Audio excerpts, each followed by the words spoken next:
Hello, and welcome to episode 197, somehow, of the Book Wars Pod.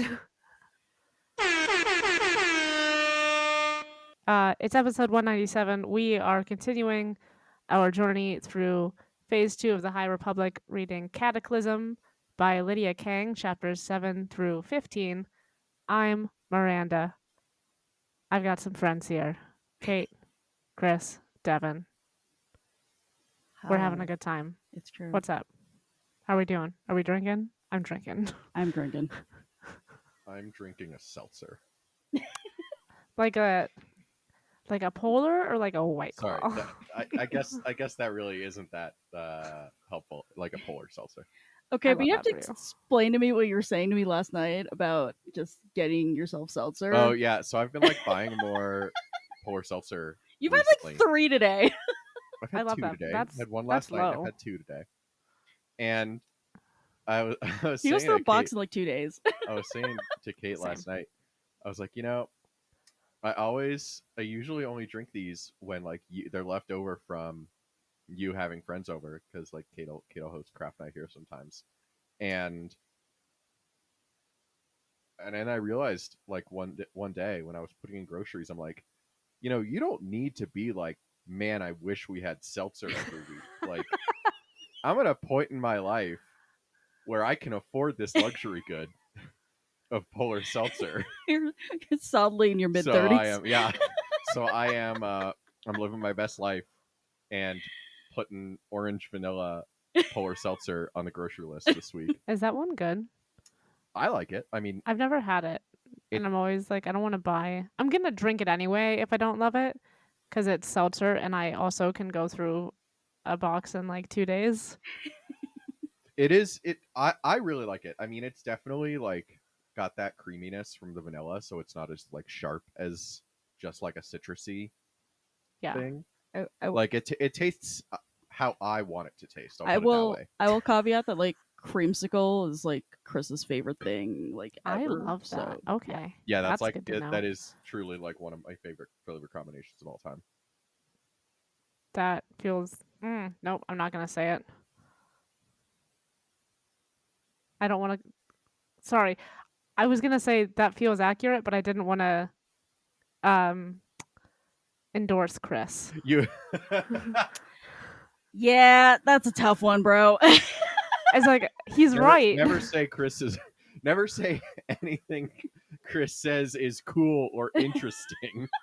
But it's correct. Creamsicle was the fucking best. I don't know what to tell you. Well, we're off to drinking a bad wine. start already. We are. I'm I'm doing drinking wine great. because it's been a long day. I was told by people on a podcast that I have great opinions and that I see the world wildly and in wild ways. I'm so upset with you. All 2 people who listen to this are just like, what the fuck is wrong with you?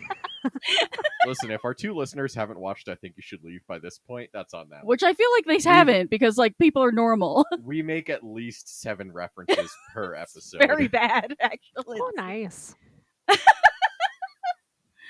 Oh my goodness. Sorry, I was just like watching my chinchilla try to like shove his face through the bars because he hears that there's commotion. He's like, snacks? Hey, we still need to watch The Chair Company. Oh yeah, we do. Well, anyway, that's a sidebar. I'm drinking gin. This is, I've had this on the pod before. It's like my favorite gin that is like reasonably priced, or at least it was before tariffs happened. No, it's made in California. It should still be fine. As I spill all over my desk. This is St. George terroir gin, so it's the one that tastes like pine trees. They're absolutely about to start doing fucking interstate tariffs after fucking Prop 50 last night. Oh my god, I don't. Whatever, it's fine. I don't know. Can they do? I was gonna say, can they do interstate tariffs if we're a blue state? And then I'm like, Paula sucks though, so never mind. I know. God, that guy's such a fucking cop. It's fine, whatever. I saw that Newsom was like, other states should do this, like such and such in Colorado, and I'm like, you clearly haven't spent more than 30 seconds talking to Jared Polis. Probably not. But can he bully him? Because like he's really good at the social media. Maybe you should like direct some bullying at him. I would love that. I think we should all His bully social Jared Polis media- more. His social media person's a genius. His Devin, are social you media drinking person anything? is very good, and I Yes. hate it because I know. hate Gavin Newsom. Yeah. Oh, I mean, This is the correct opinion. It was like, fuck. It's like Chris has this one good idea. I don't want to encourage it, but it is right. oh man, anyway. I'm not gonna. Don't get us started. Devin, are you drinking? I am currently just nursing some water, but I do have to go take something out of my oven in a second, so I'll probably make a drink then. Nice. Yeah.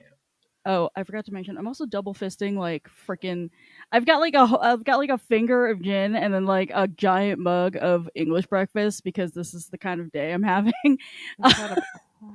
I just like I don't know. Also, Chris told me the other day that like somebody like reinvented Four Loko basically, and I was like, wow, that is a choice to hang your What? legal liability on. That's like Panera multiple had to people take have away done that it at this lemonade. point. Like, There's that's no like way the they're giving us new Four Loko trend. back. Sorry. No, sorry, you go, Burp. They had to take away Panera's lemonade, and they're gonna give us Four Loko back. You're so right. I totally forgot about the Panera lemonade. You're so right. Yeah, man, like caffeinated fucking alcohol is like back in a big way. Just drink a vodka Red Bull. No. I'm pretty sure Red Bull is literally selling packaged vodka Red Bulls. Holy shit, that's fucking bananas. Do a cherry bomb. Who says no? I mean, on the one hand, we live in a hellscape. On the other hand, did Four Loko give people like literal like cardiac arrest like constantly, like whatever the fuck was? Okay, whatever. It's or like it was either that or Chuck Schumer heard one internet story about it, like the fucking group of teens passed out in a parking lot and drinking Four Loko. not That's Chuck just because Schumer. that shit'll get you fucked up, man. I've 'Cause, only like, you had don't- To be fake clear, I'm Four not Loko, defending and it Four fucked Loko. me up. Four Loko was fucked, but Okay. it was very funny how like all of the stories about Four Loko always ended up going back to Chuck Schumer talking on TV about how he heard about fucking like 5 teens that were just fucking passed the fuck out in a parking lot because they were drinking Four Loko and they all That's blacked just out. what teenagers do, They would do that without the Four Loko. as Like- I understand it. Right. I was not. I was not I that was not child. but- partaking. I was not a fun child, but Actually, I feel like it would be more accurate for it to be like a field for you, yeah. for some of us. Well, yeah, not all of us are from Merlin, so I was gonna say it's not even a parking lot for me. It's like a fucking like sidewalk. Like, oh my gosh, I have to tell you the funniest story. And this is relevant, tangentially relevant to the podcast. So, friend of the pod, Jeshitara. So she was in New York to go visit her friend for Halloween and her kiddo, and accidentally like wound up at a motel in the Bronx, like 3 blocks from my mom's house, because of the place she was staying in flooded because there was so much residual like outer bands of hurricane rain. And so yeah, she was just like, she just texted me like, I'm in the Bronx. I'm like, why? are you being trafficked? I know. And then I'm like, where? And she sends me a fucking screenshot of like she like dropped a pin on Google Maps for me, and I was like, and I just like circle like 3 blocks away, like that's my mom's house.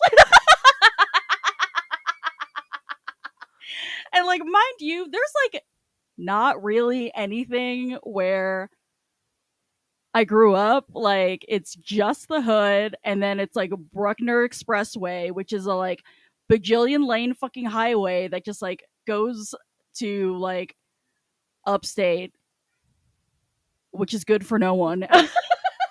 And yeah, they built it there because they don't care about black people. So yeah, I was just like, what the fuck is happening? That was the most hilarious. I'm never gonna stop laughing. I was like, wow, like like Chris has not ever been to the neighborhood where I grew up, and he just wound up there by accident. This is actually true. Mhm. Yeah, I believe this. I So- have never If you- I've never seen Kate's mom's house. which is fine. But anyway. That is deeply something Jess would do. Right? Isn't it though? Oh my god, I know. She was like, of course it's me that wound up here. I'm like, yeah, that's Oh, yeah. yes. Of course. God. Oh my god. Anyway, I will let you talk about our cause for this book. Okay, we have a cause for this book, We sure do. as always. I don't know if you've noticed, everything's on fucking fire. So if you have the means to spare, please donate to your local food bank. Once Tony moves, I will read to you this website. He just added Sorry, to the outline. for our listeners, we're laughing because we just saw Tony walk past the screen, and all of a sudden, like 3 lines of random characters appeared in the outline. So good. He's a very talented boy, and he It's would true. also encourage you Yes. to He donate finds to your this book local very fucking sad. Food bank. Snap got canceled for November because, Ugh. fuck you, I guess. Right. So if you have the means and can help out, you can go to www.feedingamerica.org/find your local food bank, and there's dashes between find your local food bank. Yes. That is a good resource. But also, if you have a local food bank, donate your money there because the money will go farther. It's true. I was told recently that, like, having food drives is all well and good, but actually, money's always useful, obviously, because it is more flexible than just giving canned goods. But also, apparently, like, if you're a food bank and you're buying food, they will just give you, like, a really good deal on actually, like, they can stretch the money pretty far because not everyone's an asshole and they will give them food for cheaper. So, yeah, do that. Speaking of people sucking, Axel Greylark, Biggest little bitch in the galaxy. Oh, Famously never man. set foot in a food bank. That's true, though. He could have. There was like a whole thing about him going to a children's hospital to help out. So maybe Yeah, and that went so well. He didn't help. it did Spoiler not alert. go well. He didn't want to help. No. He just wanted to yell. It's true. Yeah. So Axel continues to just keep just running straight headlong into fucking brick walls to wreck himself because that's what he does. Not to like absolve him of any of his horrible fucking choices because they are horrible and he makes them all by himself and he knows they're wrong.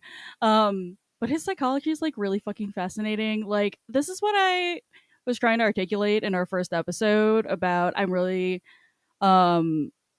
glad and interested to see like an Asian writer taking on the Greylark family. Because like he's so his psychology is very much like I'm not fitting into my mom's box, and therefore she and I think the message he's getting is that I am bad, so if I'm like inherently bad, then might as well just fuck shit up because that's all I'm good at, and he likes to be good at something.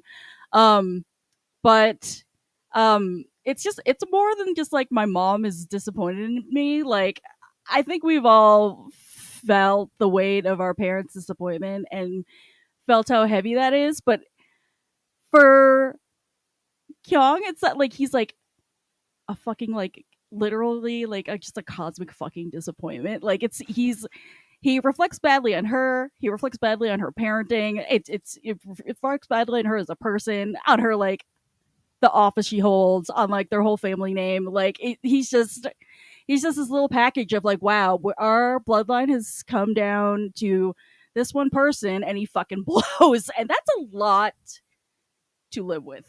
So, yeah.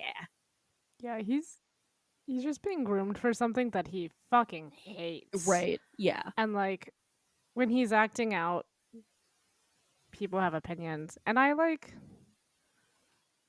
He might as well just lean into it. He's fucking good at it. Mm-hmm. It's not what I would recommend, but that sure is a choice he's making. Yes. Yo, for sure. Yeah, I just complete fucking mess. Chris, I feel like you put in some of these points about Yes. this person. What are you doing? Uh, Please don't tell me you were looking at your spreadsheet of like all the fucking like trading cards you have or something like that. no, I was just straight zoning out. Sorry, I'm very tired. It's a tired week.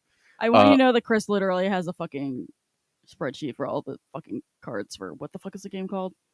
Star Wars Unlimited. Yep, that's I do. that's Actually, it.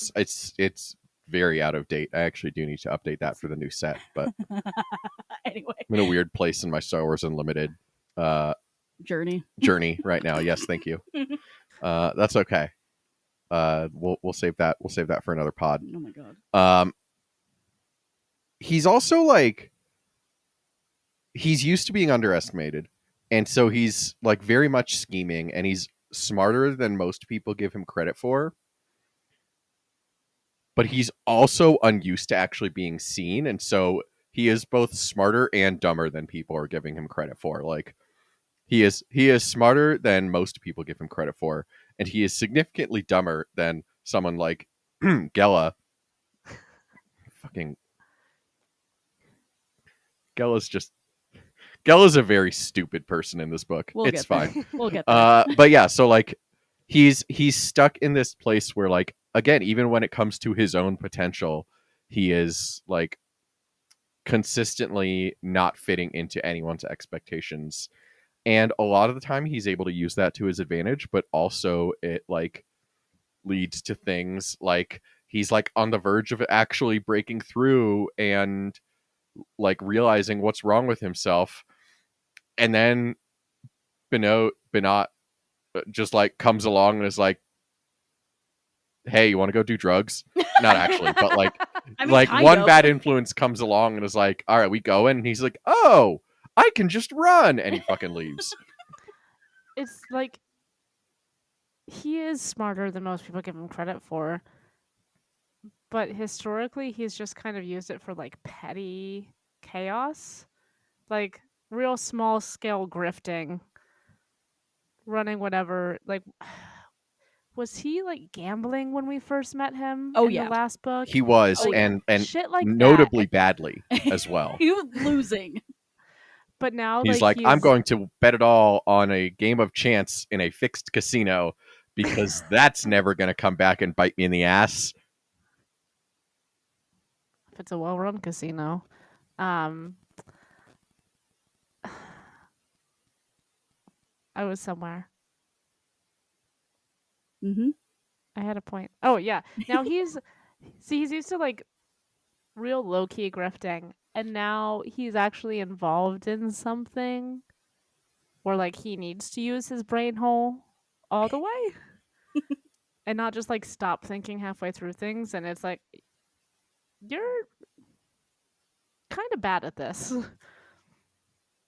Yes. Like, but also it's so funny, like I love getting these chapters where we do get his point of view and like we see his thought process, because like there's one line specifically that's like, oh, I think so he thinks so fast when he's cornered. Like that's when it really gets going, but then he just makes the dumbest fucking choice afterwards. I'm like, you have the capability, you're just learning the wrong lessons.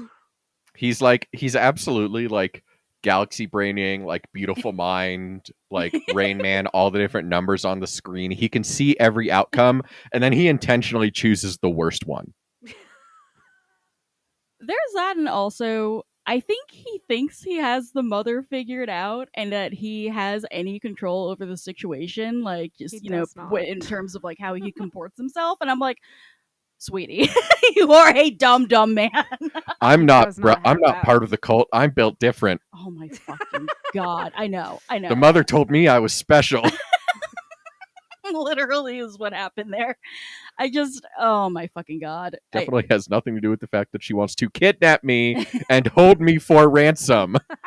She literally says that, and he's like, I don't know if, and she's like, it's a good idea, right? And he's like, yeah. Well, when you put it like that, Yeah. If she talks at him fast enough, he'll be like, "Yeah, that makes sense." No, for sure. He's such a well written character, and he's so fascinating because like he has these moments where like I can understand why Gela wants so badly to see the good in him because like there are flashes of it, and he's so charming, and also he is like 30 years old, and all he can do is cry about his dead dad, like Hamlet, and it drives me. I hate Hamlet, by the way. This is I was gonna say that for those of you who don't know, that's like Derogatory. yeah. about as like harsh of a burn as Kate will ever make. I remember reading Hamlet in high school, and I think it was like, I don't know, probably my sophomore year. And I was like, what is this guy's problem? Just stop fucking crying and start stabbing. Like, I don't understand you. To be fair, that's just what you would do. Kate famously hates Simba in The Lion King too. I I mean, mean, at least he was a child. that's just Hamlet's Hamlet. literally 30 years old. I know Like that Axel. is the funny part. I mean, I do famously hate children, but but yeah, no, there's also like there's just a lot of fucking Arrested Development with him because like he's so stuck in that role of just being like a petty, like just like a petulant, resentful child, and even Gela points out that she seems like a rebellious like teenager still, and I'm just like, yeah, no, there's this moment, and I cannot exactly explain. There's this ridiculously Asian moment where Kyung like raises her hand to slap him and then doesn't, and I'm like, that's it.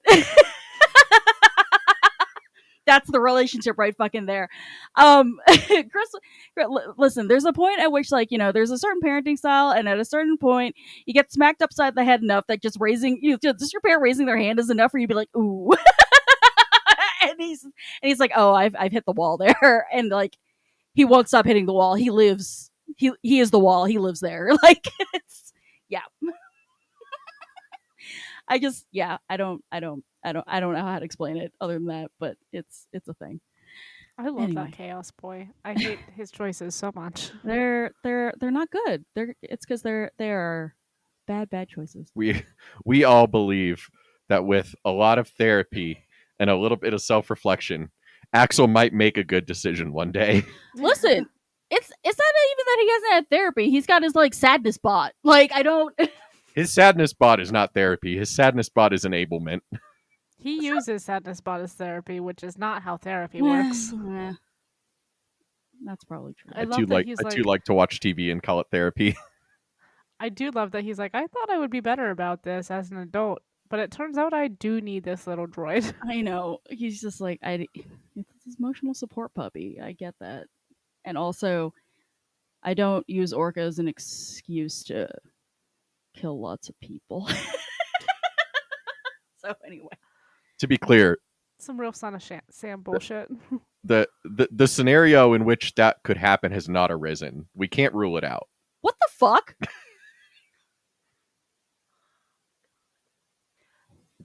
Just keeping it real here. Can I do a real quick detour that's just me complaining and we can just Please. cut this out later? I am dying to know why people in the Pacific Northwest do not know how to spell y'all. Oh, no one knows how to spell it. No, that's absolutely just a like rest of the country thing. What? They spell it like it's a verb, like a contraction. No, they put the apostrophe in the middle. Yeah, That's what after the that's what I A. mean. Like y'all. And I'm like, that's not how this works. That's Like not y'all. that's not yeah. how contractions work at all. Thank you for like- coming to my fucking TED Talk. Some- It's like somebody from Cockney trying to say yaddle. We'll get to Seattle, Jesus Christ. Gela, you dummy. Unfortunately, like with my comments about Axel, I find myself deeply being Gela. Like I know he can do it. I believe in him. No, she is that. Every fucking time. Yeah, no, she is that eternal Star Wars character. It's like there's still good in him. I can fix him. You're right, exactly. Which is like very exasperating for practical people who are pessimists and believe that people are just pieces of shit who can't change. But that's me anyway. I love how Master what's his fuck um is just there to like staring at her the whole time. She's giving him every benefit of the doubt, and he's like, "No, what? No, this isn't gonna end the way you think it's gonna end." Yeah, no, he's. To be fair, he's also not doing a good job. Oh, nobody's doing a good job. I mean, he said he wasn't going to do a good job. To be fair, he was like, warned. He's like, I have no idea. I'm not good at it. I just make jokes. That is, he absolutely came into this situation with, just so you know, you're wrong, but I have no interest in being right. Not a Capricorn. The fact that they're stowed away in a ship and like I don't know, there's like a side note that it's like in the space of like 5 minutes he's made 4 different jokes about the cargo, and I was just like, wow.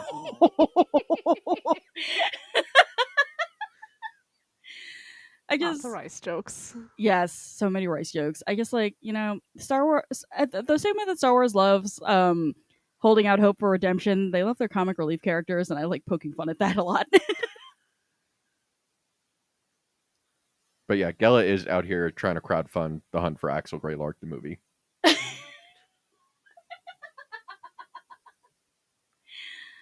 Oh, Gela. Oh my god. I just, we finally got to the point where Axel gets one of her lightsabers. I remember looking at the cover of the book being like, what the fuck is this man doing with what appears to be one of Gela's lightsabers? And you were just like, don't fucking worry about it. I'm like, oh, I'm very worried about it, Oh, actually. is that fucking Axel? Yeah. That makes I more know. sense. I had no idea who it was. On the You cracked me the fuck up. Oh my god. All right. I'm reading like the ebook. I don't know what's fucking happening. I got it from the library. Okay. The library didn't take out the part that describes Axel. I was going to say, you have exactly as much information as we do about this, just to be clear. Don't pin this on the library. In fact, you probably have more because when I you love turn the your library. e-reader off, it probably shows the cover. Whereas we have the dust jacket on a shelf somewhere and it is not staring us in the face. Oh, I'm a paperback girly, but I only see it when I like open and close it and when it's on my homepage. I'm really bad at this.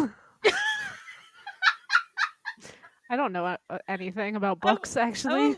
You're like, I only see it when, and I'm like, yes, you're proving our point. You see it more All often of the than we do. times that you're listing. So frequently. Burbo. Oh my god. All right. Can we talk about newlywed squabbling? I just about fucking died at that moment where literally Ziri and Fonty were like arguing with each other on the phone, and Enya is just like, I'm getting the fuck out of here. I am not part of this. And Dad's like, I'm also leaving. And Ziri's like, I think we made an awkward situation. And Vantu's like in his hospital bed, like with no visuals, like, what? Jedi just out here being like, oh, we're supposed to avoid emotional attachment. So like, we're just gonna, y'all are doing that. We're gonna go. It's so fucking good.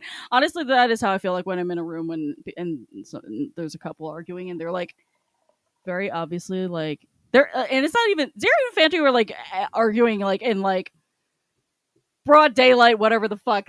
I'll be at a party and like there'll be a couple in the corner like very obviously arguing while trying not to look like they're arguing, and I'm just like, I want to go now. I just whenever that happens, I just say like it'll happen when I'm just like hanging out with a couple. Yeah. And I'm just like, I'm not part of this. right. Which I say out loud because I'm not fucking part of this. Like Master Roy's like, I'm about to go make a sandwich because I don't want to be around anymore. I just want us to all be super clear that I have absolutely no role in what's happening right now. And we would all rather I wasn't here. I have 2 brains and no emotional capacity for y'all. I will say I do like, we in Convergence we get the the 2 of them getting together and having this like marriage convenience, but finding out they actually like each other and they have their kind of disastrous but also kind of awesome wedding. And that's usually where the story stops. So I do like this focus on like, all right, how do we actually make this marriage work, especially when we are still dealing with red versus blue. Also, like they barely.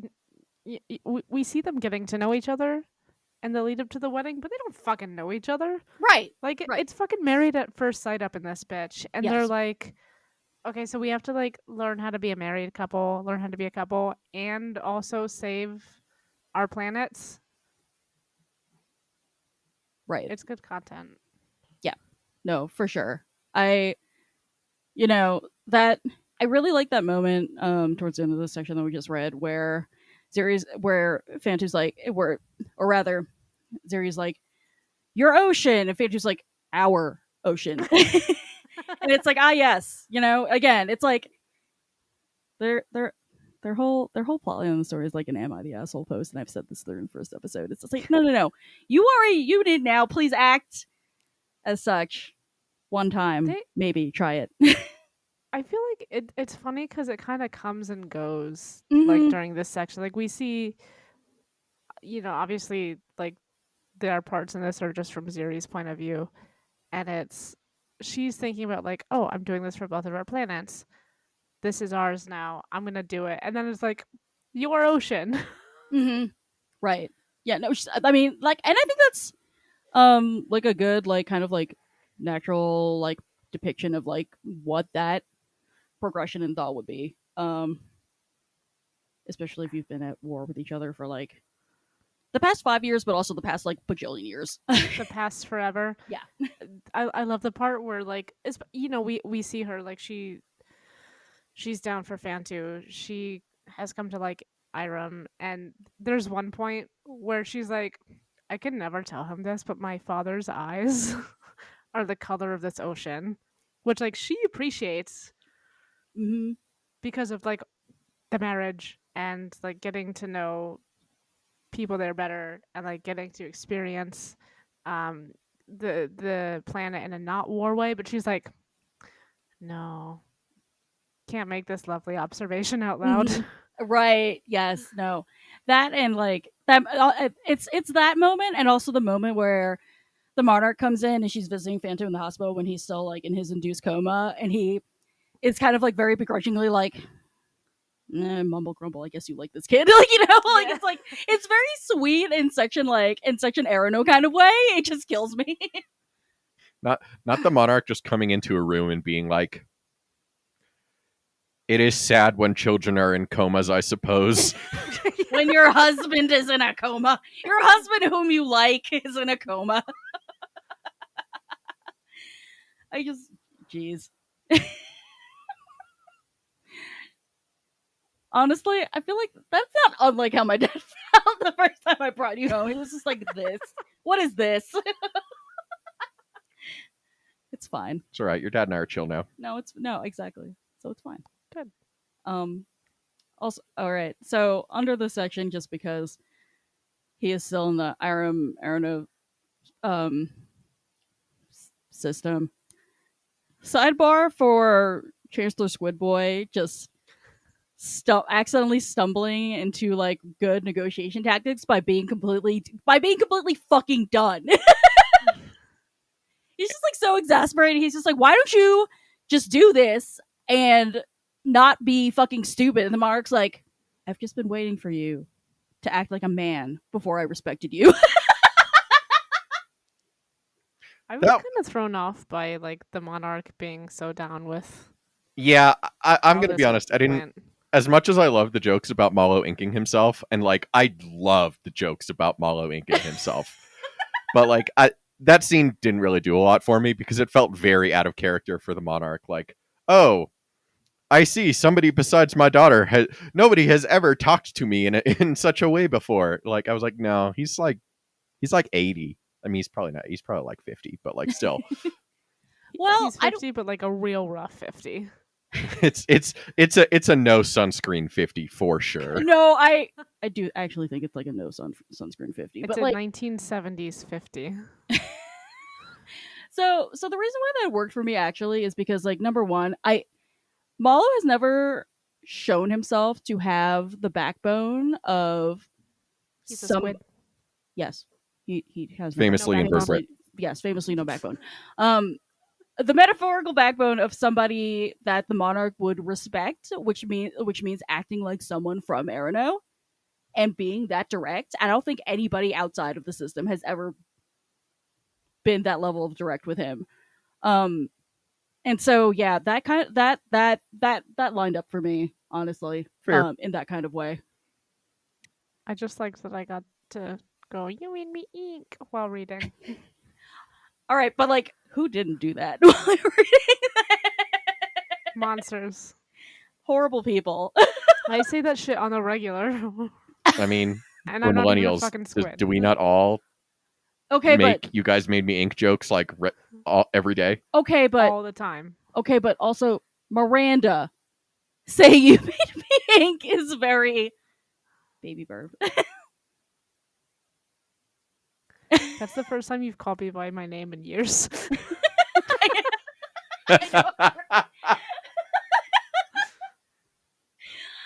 Actually, that's Like, probably true. who's that bitch? Miranda's over here having a trauma response because she thinks she's in trouble. Hey, only the first name, not the middle name. We're okay. It's Exactly, true. It's exactly. true. But anyway, that is why that worked for me, because it was it felt like one of those moments of just like, oh, now I see you on equal footing. You are not simply like a damp squid boy. A useless fucking squid. Right. Yes. Correct. Shockingly bony squid. Right. Like, I feel like, like, I don't know. Malo says that, like, Kyung has good instincts for this and she's good at talking around things, but, like, yeah, he doesn't respect the talking around things. He just wants to. Yeah, sometimes you just gotta fucking talk about it. Yeah. Craziness. Weird how that works. Anyway. Which is funny because everything we've seen of Kyung does not give that impression that she is good Right. at talking around things. No, I was surprised to hear that myself, and then I was like, I kind of get it, and I kind of, well, to be fair, we haven't really seen her in, like, I don't know, treaty making mode or whatever the fuck you want to call it. So We've also only seen her with people she knows, like, yes, for the most part, very well. yes, Like, she and Yoda have clearly been working together for a long time. They're Also- not gonna talk around shit. We've seen her interacting with or about her son, who she can't fucking talk around that shit anymore. Like, right, for sure. Also, I don't know that you can talk around shit with Yoda necessarily. He's just He talks around shit all the time, I was like, he does that full. He- Like, that's the whole point. both figuratively and literally. he does He's a little that, freak. but I don't know. Magic Jedi mind reading things, which he can definitely do, even though he keeps saying he can't. Does he Just say he saying. can't? I mean, it is said Jedi can't. Oh, fair. I don't know. It was very confusing. It wasn't confusing. I was just very anxious the whole time that Ziri and Fantu were talking. Because, like, as soon as he came through in the comm, I was like, deep fake. I thought that both times I've read this book. That's really interesting. I 'cause, forgot that wasn't it. But yeah, it's like all of a sudden, oh, Fantu's awake and he's calling. How did you get the phone fixed? Oh, I don't know. I guess it's just fixed. That's So so suspicious. sus. So funny. I did not That's think that.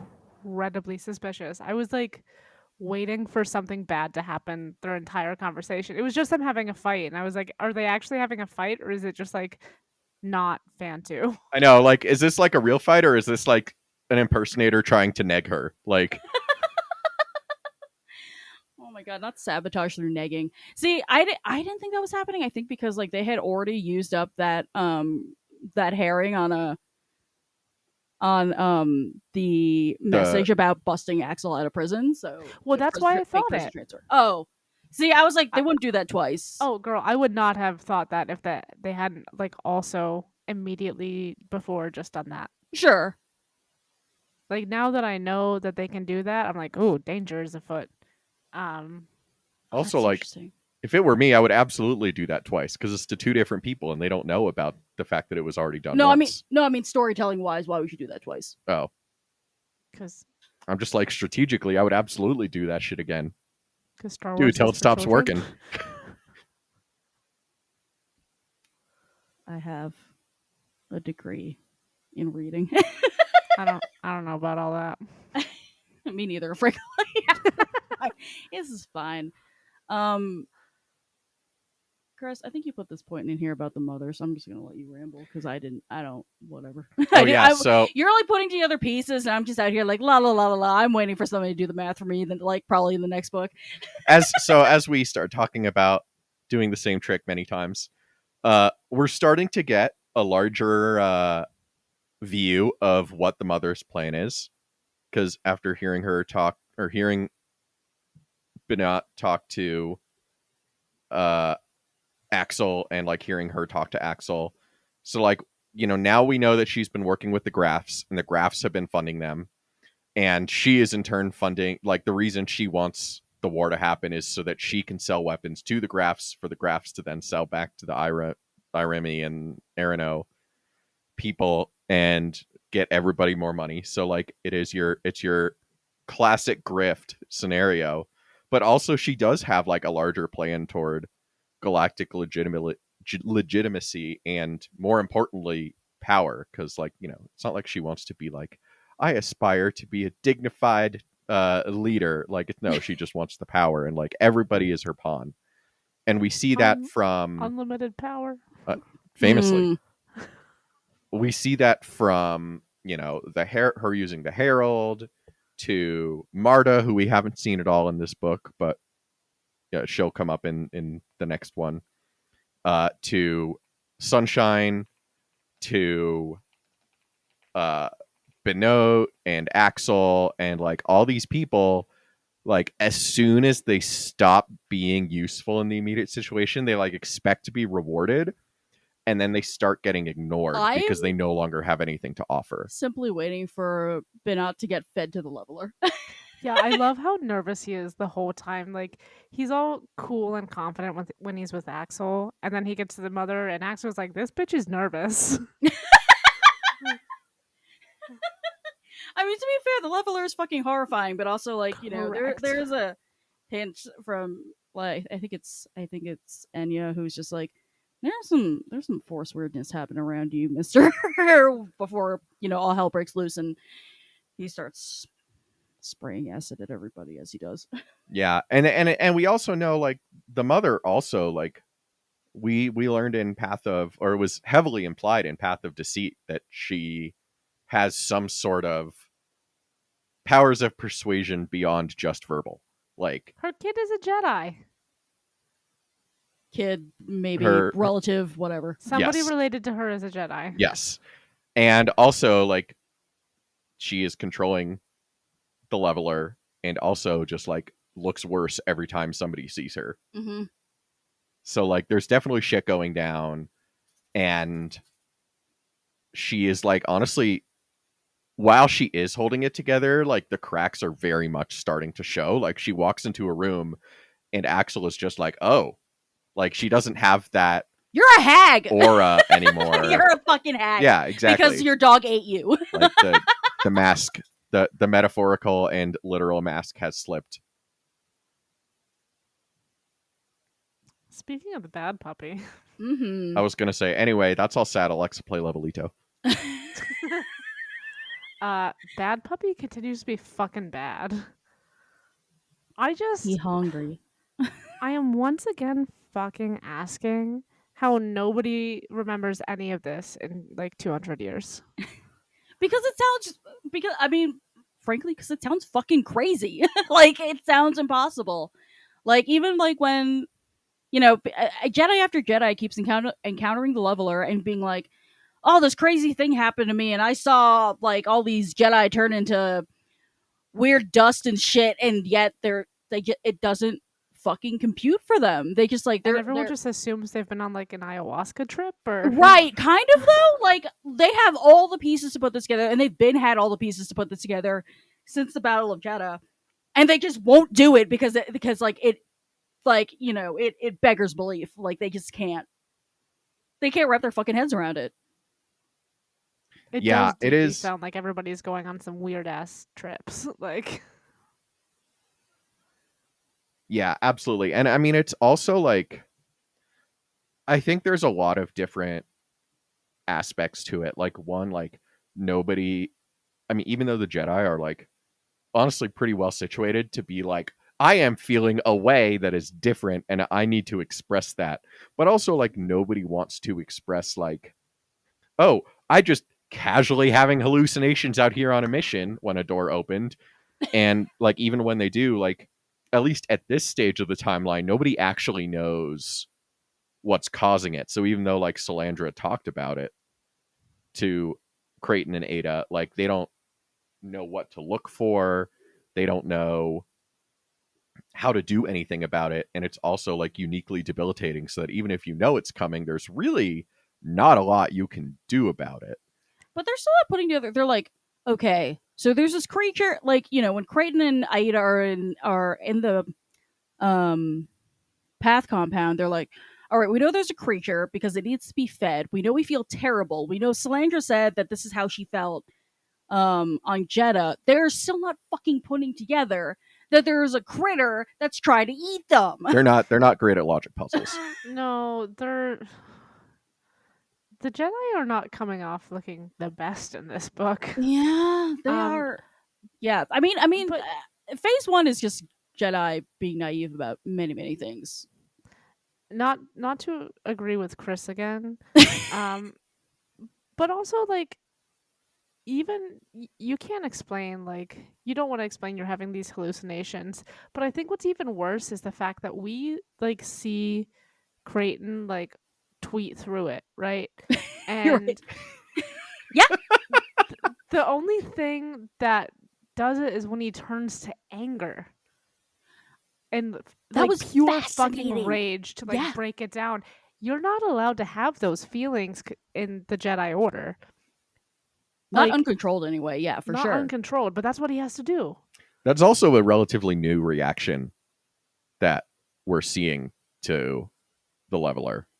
Like True. we haven't really seen it. We saw it a little bit from what's his name in the Marvel comics, where like he attacked the sorcerer dude because he reminded him of the sorcerer dude who went crazy and like killed his family. Oh, that Oh, yeah, I mean, that's I think with that and in this instance, it's deeply like they're having this reaction because of things that have happened in their past. Like mhm. Creighton is thinking about being a little kid and losing it when he's being bullied or some shit. I don't really remember the details, but like I've experienced this helplessness before. The only way through is rage. Yeah, and I mean it's interesting because it leaves them in these situations that are basically them stripped of all of their training, and it puts them back into this extremely vulnerable emotional state where like for a lot of people it's fear because you know their training has led them to feel confident, and then all of that is stripped away. But for Creighton and for God, what is his name? Boring white guy with no fucking Fucking personality. Krieger. He looks like Krieger. He does look like Krieger from Archer. I cannot fucking remember his name to save my life. For him and Krieger, It's like like- Val or Vel or some. Oh, is this the Vildar. this is- There it it's is. Vildar. Is that the daddy? Yes. Yes. Yes. Correct. But for both of them, they both have this like specific trauma, and so like their association of the Force isn't just like home and safety, but they actually like remember their past and bad stuff that happened, and so it puts them into this kind of more primal, rage-filled Dark state. Side-ish. Yeah, I'm interested. I had forgotten about this particular aspect, and I have a slight theory about it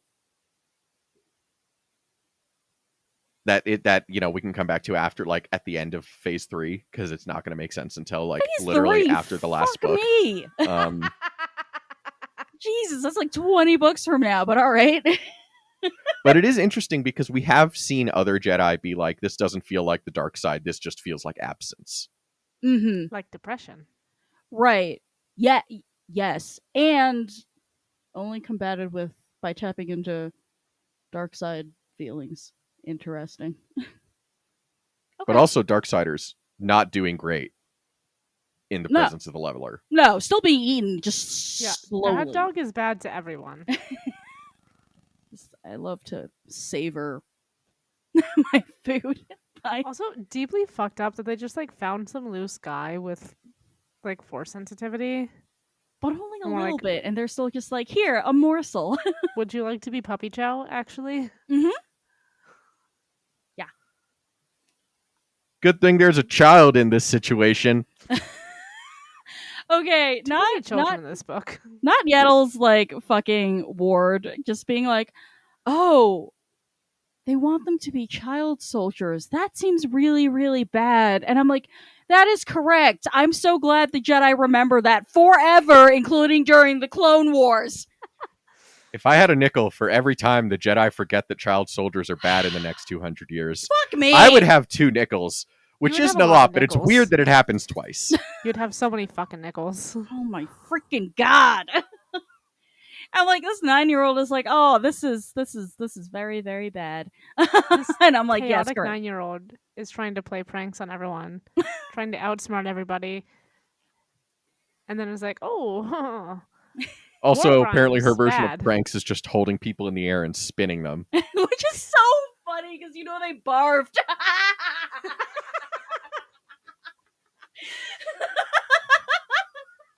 I do love that, like, Yaddle specifically, especially for, again, Chaos Child, was like, actually, the temple would be a very bad place for you at this time.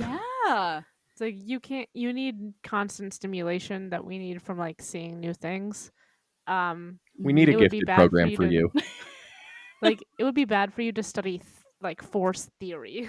Right, yeah, no, for sure. I mean, that's why she's doing fucking independent study, Christopher. The gifted and talented program. Yeah, no, for sure. I mean, it's very interesting She's because not doing logic puzzles. no, she sure isn't.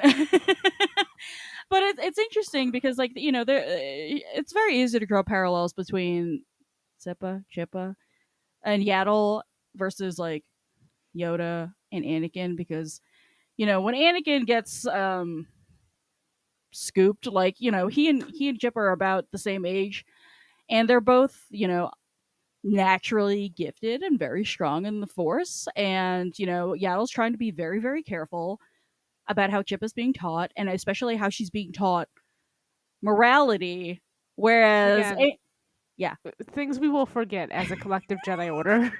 meanwhile, Yoda's just like, I don't know, crush your feelings and your mind vice and stop being a little bitch. Like, you know, it's like, thanks, Yoda. Famously, the little green dudes have 2 philosophies in their species.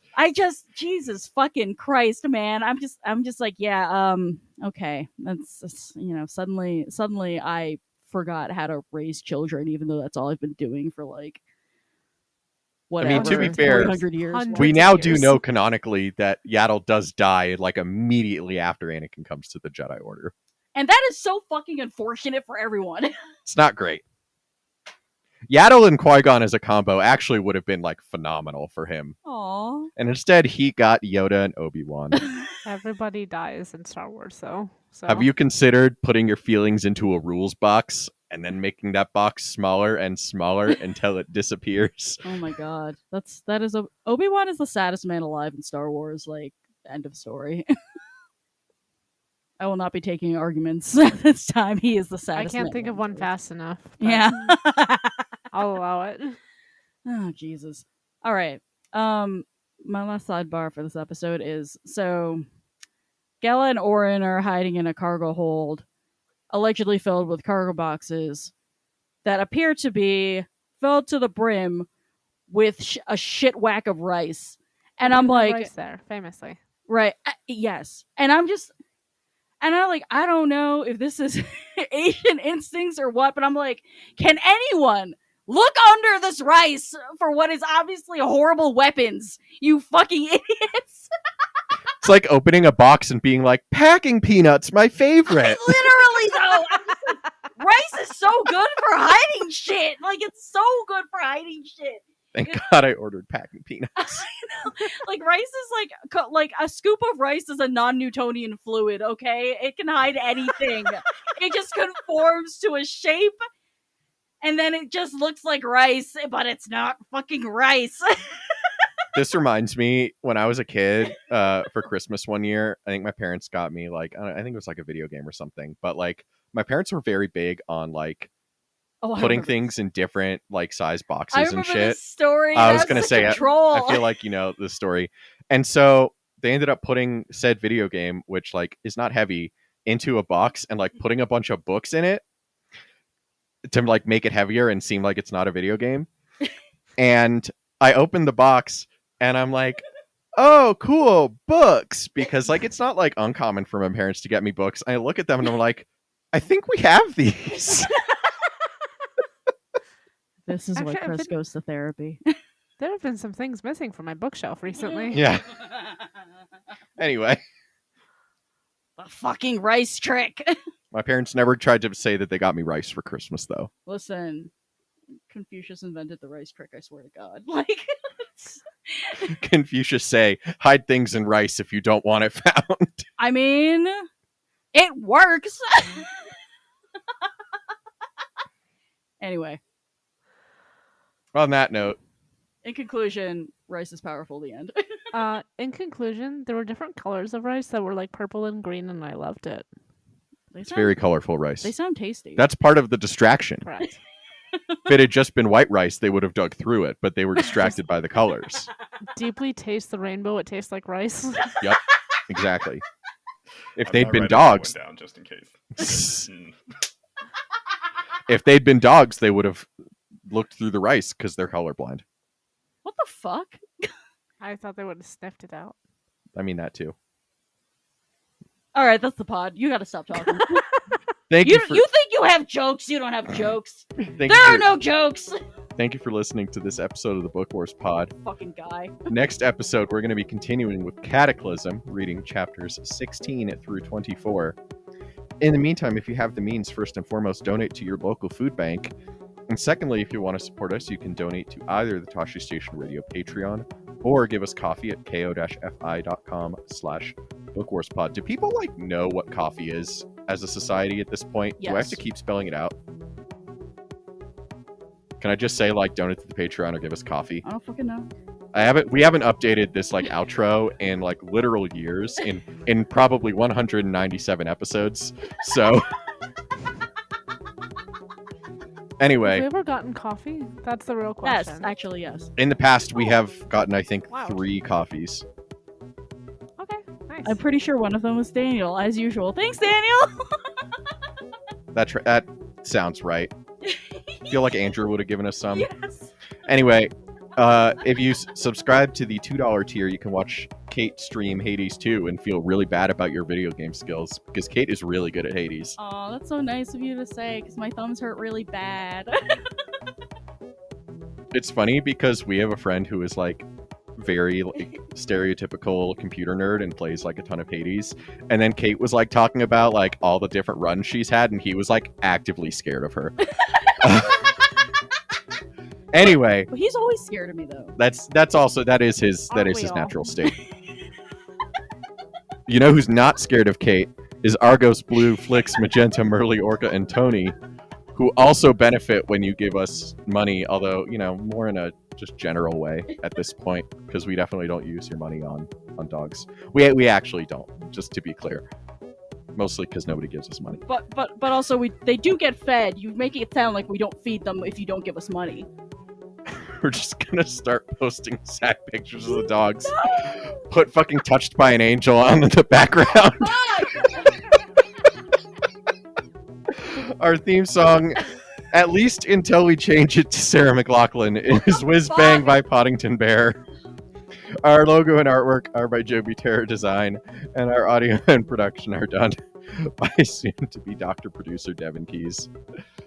From all of us, Kate, Devin, Miranda, and Rana, I'm Chris. Thank you for listening, and we'll talk to you next week. There is something very, very wrong with you.